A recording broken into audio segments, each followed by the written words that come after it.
Hello everyone, welcome to the 4th episode of my drifting life. By the end of the last drifting event, I actually braked the hoses underneath the manifold and the coolant leaks everywhere. Today I'm gonna show you how to remove the manifold, replace the hose, perform a leaking test, and reassemble everything. Okay, so let's get started.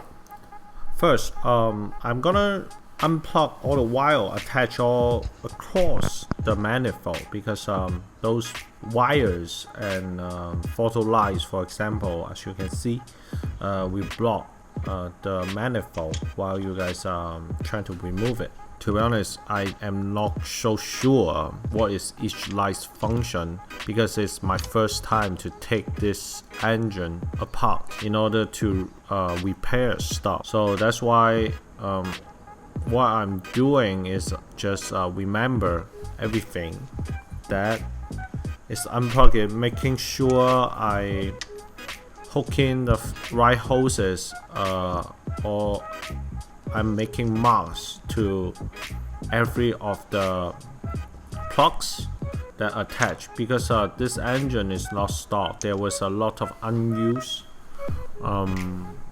plugs that are hanging there, so I don't want to miss any of the harness while I'm reassembling it. So I think I find out one way it's very useful is I was recording the whole way, so whenever I try to reassemble it, I can actually track back to the footage I previously recorded, and then I can see what each of the wire is attached with and what is each step I have been doing from the time I'm taking it apart. So after removing all the attached items like the hoses and the lights and the wires, it's time to remove the 6 bolts and the 2 nuts on the manifold. As you can see, there was a very narrow spaces in this area. So what I recommend is after you unscrew all the bolts, you use a clipper to move it out. Otherwise, the bolt is so easy to drop down into the narrow space within your manifold. It makes really hard to pick it up again. After you getting close to the backside of the engine bolts, getting tighter and tighter. So what you need to do is after you loosen it, you better use the hand to unscrew it so that the bolts will not dropping into the block area so that you are not able to pick it up again. So after you unscrew the 6 bolts and 2 screws from the top of the manifold, there was another 2 bolts. One is underneath the manifold, the other one is on the side of the manifold. After all that, now you are able to remove it. After taking it out, I have been using brake cleaners and some sanding paper to clean it up to remove some of the light rusty on the manifold. Here you can see after you remove the manifold, you can see there was a couple coolant hose. They also call it heater hose. I don't know which is for heater, which is for coolant, but they all join it with the radiators flows. So after you remove that, you are able to see there was some rubber hose connected with it. Thanks to the community, I actually find a lot of good articles to telling me all the information I need to know for this replacement, the hose sizes, where to buy, what's the part numbers, etc. And I replace it with the new silicone hose. Buy it from the eBay. The radiator hose kits actually come with clamp, but the quality is really bad. So I recommend to go to the local auto store to buy some aftermarket clamps to use this hose, and it can last longer.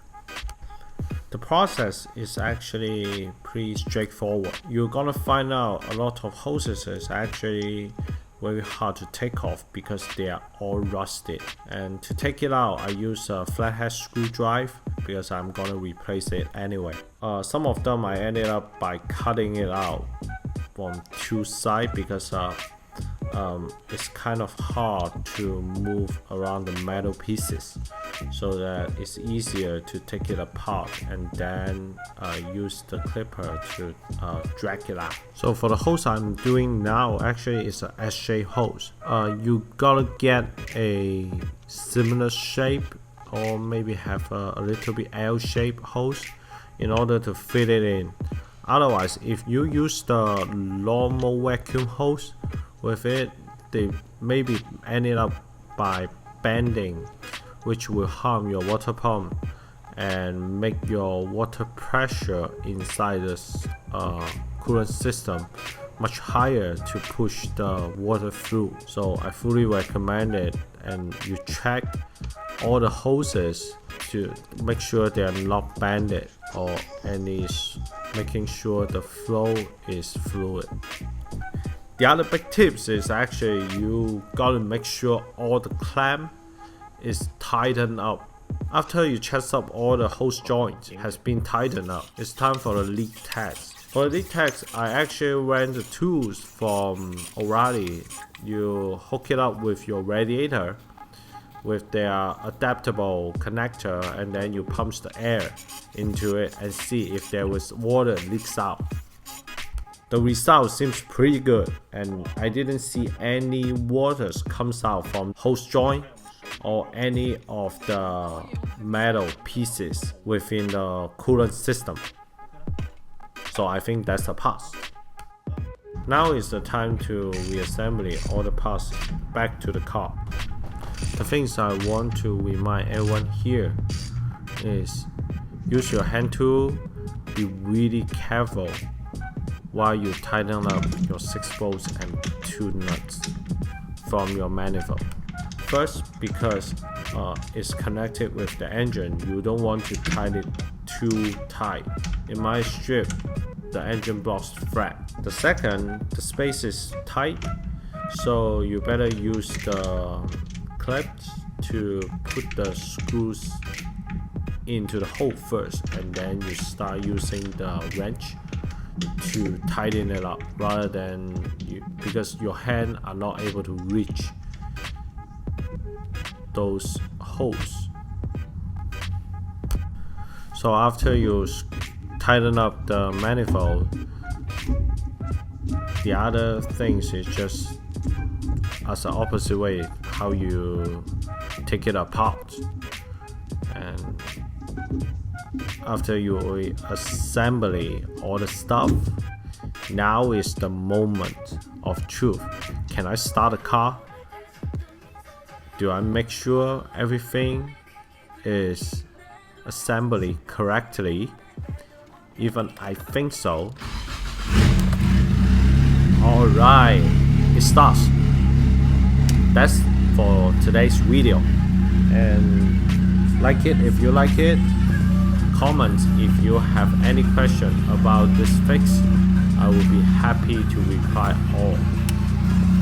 And I will also attach all the related knowledge that I have been picked up from this fix. Thank you so much for watching.